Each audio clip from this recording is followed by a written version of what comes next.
Mommy, Natalia, Bianca, Capri, and Daddy love you so much, Gigi. I will miss your sweet handmade cards, your sweet kisses, and your gorgeous smile. I miss you, all of you, every day. I love you.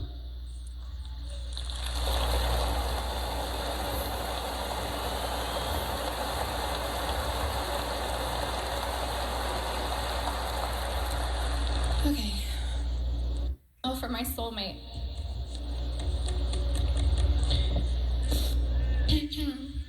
Kobe was known as a fierce competitor on the basketball court. The greatest of all time, a writer, an Oscar winner, and the Black Mamba.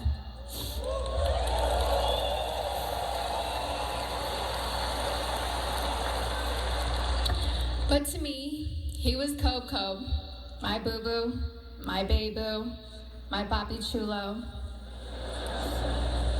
I was his Bibi, his principesa, his reina, his queen mama, mamba, and his Visky, Maniski, Fabuliski. I couldn't see him as a celebrity, nor just an incredible basketball player. He was my sweet husband and the beautiful father of our children. He was mine. He was my everything. Kobe and I have been together since I was 17 and a half years old. I was his first girlfriend, his first love, his wife, his best friend, his confidant, and his protector. He was the most amazing husband. Kobe loved me more than I could ever express or put into words. He was the early bird, and I was the night owl. I was fire, and he was ice, and vice versa at times. We balanced each other out. He would do anything for me. I have no idea how I deserved a man that loved and wanted me more than Kobe. He was charismatic, a gentleman. He was loving, adoring, and romantic. He was truly the romantic one in our relationship and looked forward to Valentine's Day and our anniversaries every year. He planned special anniversary trips and a special traditional gift for every year of our marriage. He even handmade my most treasured gifts. He just thought outside the box and was so thoughtful, even while working hard to be the best athlete.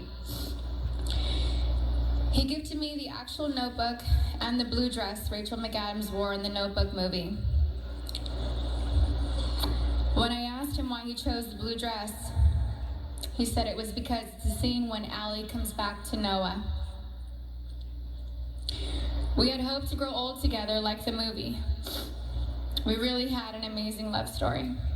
We loved each other with our whole beings, two perfectly imperfect people, making a beautiful family and raising our sweet and amazing girls. A couple weeks before they passed, Kobe sent me a sweet text and mentioned how he wanted to spend time together. Just the two of us, without our kids, because I'm his best friend first. We never got the chance to do it. We were busy taking care of our girls and just doing our regular, everyday responsibilities. But I'm thankful I have that recent text. It means so much to me. Kobe wanted us to renew our vows. He wanted Natalia to take over his company, and he wanted to travel the world together. We had always talked about how we'd be the fun grandparents to our daughter's children. He would have been the coolest grandpa. Kobe was the MVP of girl dads, or MVD.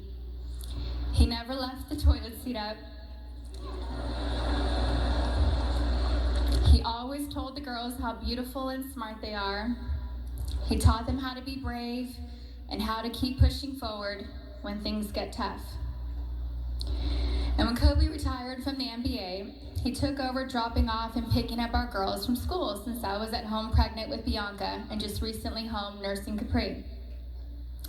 When Kobe was still playing, I used to show up an hour early to be the first in line to pick up Natalia and Gianna from school, and I told him he couldn't drop the ball once he took over. He was late one time, and we most definitely let him know that I was never late. So we showed up 1 hour and 20 minutes early after that. He always knew there was room for improvement and wanted to do better. He happily did carpool and enjoyed spending time in the car with our girls. He was a doting father, a father that was hands-on and present. He helped me bathe Bianca and Capri almost every night. He would sing them silly songs in the shower and continue making them laugh and smile as he lathered them in lotion and got them ready for bed. He had magic arms and could put Capri to sleep in only a few minutes. He said he had it down to a science, 8 times up and down our hallway. He loved taking Bianca to Fashion Island and watch her play in the koi pond area, and loved taking her to the park. Their most recent visit to the koi pond was the evening before he and Gigi passed. He shared a love of movies and the breakdown of films with Natalia. He enjoyed renting out theaters and taking Natalia to watch the newest Star Wars movie or Harry Potter films. And they would have movie marathons, and he enjoyed every second of it. He loved your typical tearjerkers too. He liked watching Stepmom, Steel Magnolias, and Little Women. He had a tender heart. Kobe somehow knew where I was at all times, specifically when I was late to his games. He would worry about me if I wasn't in my seat at the start of each game, and would ask security where I was at the first timeout of the first quarter. And my smart ass would tell him that he wasn't going to drop 81 points within the first 10 minutes of the game.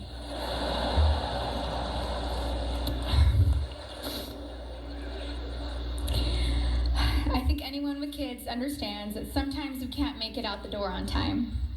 And eventually he was used to my tardiness and bawled out. The fact that he could play on an intense professional level and still be concerned by making sure we made it to the game safely was just another example of how family came first to him.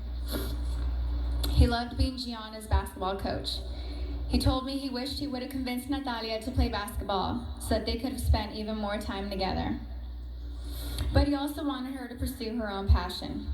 He watched Natalia play in a volleyball tournament on her birthday, on January 19th, and he noticed how she's a very intelligent player. He was convinced she would have made a great point guard with her vision of the court. And he told me that he wanted Bianca and Capri to take up basketball when they get older so he could spend just as much time with them as he did with Gigi.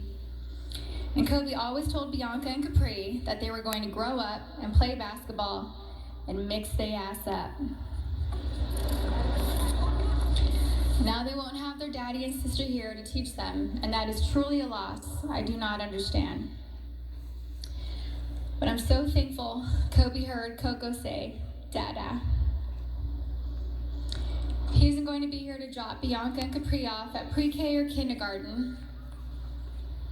He isn't going to be here to tell me to get a grip V when we have to leave the kindergarten classroom, or show up to our daughter's doctor's visits for my own moral support.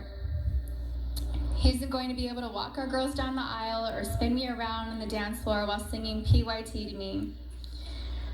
But I want my daughters to know and remember the amazing person, husband, and father he was. The kind of man that wanted to teach the future generations to be better and keep them from making his own mistakes. He always liked working and doing projects to improve kids' lives. He taught us all valuable lessons about life and sports through his NBA career, his books, his show Detail, and his Punies podcast series. And we're so thankful he left those lessons and stories behind for us. He was thoughtful and wrote the best love letters and cards, and Gigi had his wonderful ability to express her feelings into paper and make you feel her love through her words. She was thoughtful like him. They were so easy to love. Everyone naturally gravitated towards them. They were funny, happy, silly, and they loved life. They were so full of joy and adventure.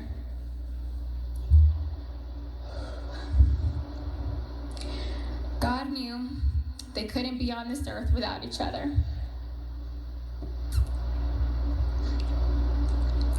He had to bring them home to have them together.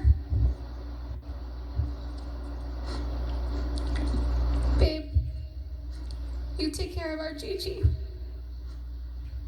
And I got Nani, Bibi, and Coco. We're still the best team. We love and miss you, Boo Boo and Gigi. May you both rest in peace and have fun in heaven until we meet again one day. We love you both and miss you forever and always. Mommy.